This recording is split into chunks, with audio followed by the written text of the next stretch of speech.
ټونو باندې په تجزیو باندې ما آرامیږئ چې پلار موجودي نو د زامنو جواب ته ضرورت نه چې پلار موجودي نو زامن جرګې نه کوي چې پلار موجودي نو زامن دومره مخکې نه ځي مونږه د قائد محترم روحاني بچیو الحمدلله مونږ به د جماعت میشن زده کوو او چې کله د جماعت میشن مونږ زده کوو نو د دوی د هدایاتو مطابق په خپلو علاقو کې به انشاءالله تعالی مونږ کار کوو دې ته خو به تیاري وکنه دې مجلس ته زمونږه د صوبایي کابینې زمونږه ناظم اعلی ابو عمر مولانا شمس الحدید طاهری صاحب مولانا فیاض اشاعتی صاحب ناظم نشر اشاعت جماعت اشاعت توحید و سنت خیبر پختونخوا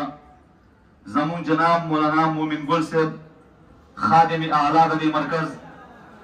او زه به تاسو ته خبره دا وکم چې د شیخ القرآن رحمه الله هم عمر د هغوی مګیره سپیره شو قائد محترم خو ماشاءالله اوس هم د هغوی هغه جذبه او د هغوی هغه تکړهوالی هغه د هلکانو نوجوانونه زیات دي الحمدلله الله دې زیات کړي مولانا مومن ګل صاحب هغه سړی دی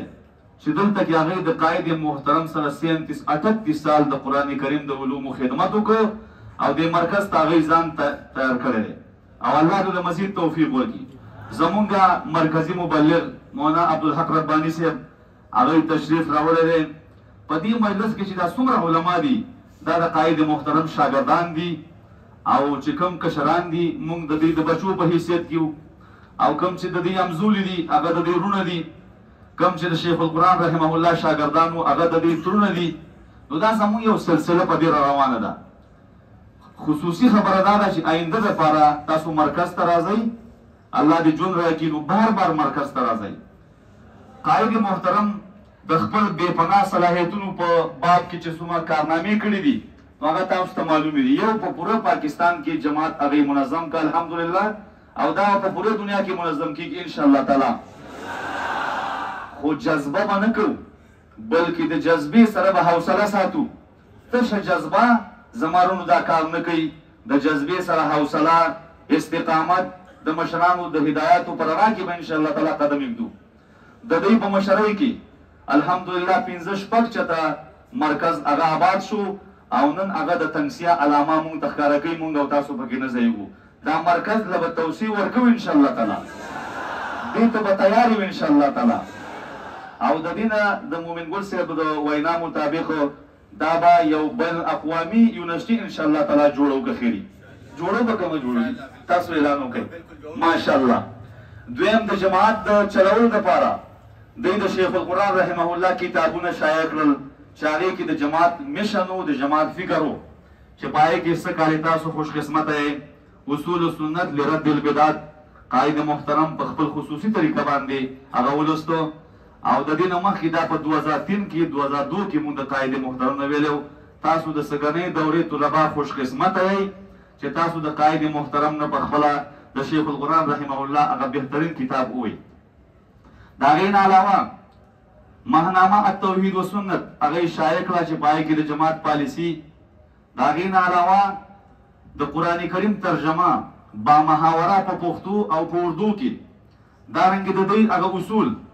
د الوابل الصیب په نوم باندې د دوی د کورنۍ د طرفه الله هغې له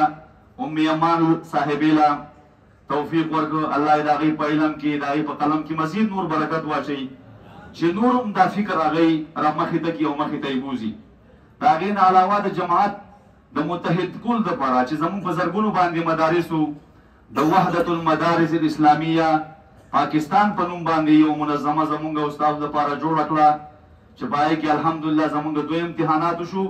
د هغې نتیجه هم تاسو واورېده په هغې کې اول دویم دریم پوزیشنونه طلباو واخیستل هغې ته امتحانات هم میلاو شو دا یو څو خبرې ماتې ګوړې ما تاسو ته به طور تمهید وکړي چې آینده راځئ نو د 10 شعبان نه 2-3 ورځې مخکې به راځئ او کم سے کم چې تاسو یو کس راغلی نو که الله 15 کسان راغلي چې پنځپیر برابر شي راځئ به که نه به راځئ او چې راځئ د خپلو بسترو سره د خپلو بیکونو سره به دې مرکز ته ټوټل کسان راځئ او دلته چې څومره انتظامیه ده هغه به ستاسو تشکیل کوي د دې مرکز خیال به ساتئ د دې کلي د دې عوامو شکریه به ادا کوئ قائد محترم تاسو ته اصول وخت په وخت باندې ویلي دي چې څومره د جوماتونو امیران دي مشران دي هغوی به سحر مانځه پسې د جوماتونو د محلو د مشرانو د هغوی شکریه ادا کوي. دا یو ښه دستور دی زمونږ او ستاسو د پښتنو زمونږ ستاسو کلتور دی. په دې شکریه باندې مونږ ښه ښکارو. قائد محترم فرمایي کله کله چې داسې یو زمانه وه چې زما د والد صاحب په درس کې 45 کسانو او دا ټول به د دې والد محترم هغوی به ساتل. کلي کې به طلبا چا نه ساتل. داسې رور راتله چې هغه 45 به دوی ته پاتې شو، نو د هغې په مقدار باندې به کلي کې خلکو طلبا ساتل. نن په زرګونو باندې طلبا راغلي الحمدلله. هغه مرکز کې د هغې نه زیات دي، په جوماتونو کې د هغې نه زیات دي. نو دا زمونږ کلی دی. څنګه چې مونږ غیرت او په خپل کلي باندې کوو دارنګې به انشاءالله دا د پنجپیر په کلي باندې به کوو به که نه به کوو. د دوی سره به ښه تعلقات ساتو، دوی ته به دعاګانې کوو ځکه دوی زمونږ او ستاسو خدمت وکړو. بلا تاخیر خبره اوږدېږي. بعضې کسان خانجي ته وایي چې تاسو تکرار اوږدوئ. نو زه مرګو ته یم چې دا د 38 سال کم سے کم مجموعه ده، نو دی به خامخا څه وایي. نو ما د قائد محترم په خدمت کې تقریبا 25 روژې تېرې کړي دي. الله دې مزید توفیق راکړي. نو ما سره به هم څه معلومات دي الحمدلله. بلا تاخیر زه دعوت د خطاب ورکوم قائد محترم امیر جماعت اشاعت توحید و سنت و صدر وحدت المدارس اسلامیه پاکستان شیخ القرآن مولانا محمد طیب طاهری حفظه الله تعالی چې هغوی تاسو ته د یو کال لپاره هدایات ووایي. او زما بل یو خصوصي درخواست دی که دې خفه کېږي نه.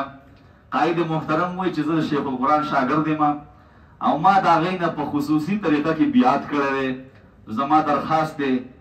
چې موږ د خپلو بچو ته د خپلو شاګردانو ته هغه طریقې هم موږ ته د هغې اجازت راکړه ځکه ستاسو بچي ستاسو شاګردان تاسو سره ناست دي. نو که دغه طریقې هم تاسو مرګو ته وښایئ نو خصوصي چې ستاسو کومه طریقه ده د سلاسلو د عبادت او د ذکر و اذکار که د هغې نه موږ مستفیض وګرځولی شو نو موږ به ستاسو شکریه ادا کړو، ممنون او مشکور به وګرځو. او د قائد محترم د خصوصي خبرو نه وروستو به انشاءالله تعالی زمونږ رباني صاحب تشریف فرما دی، هغوی به خطاب کوي او ښایسته ښایسته نظمونه مرګو تیار کړي دي. خو دا یو خبره ده چې په نظم کې به یا د توحید خبرې یا به د سنت خبرې یا به نعتي او که نظم وي نو د جماعت پالیسي به وي، د شیخ القرآن رحمه الله تاریخ به وي، د امیر محترم او د جماعت د مشرانو صلاحیتونه مخې ته بولي. دا نه چې چا پسې بد ردي یا د چا توهین بولي یا د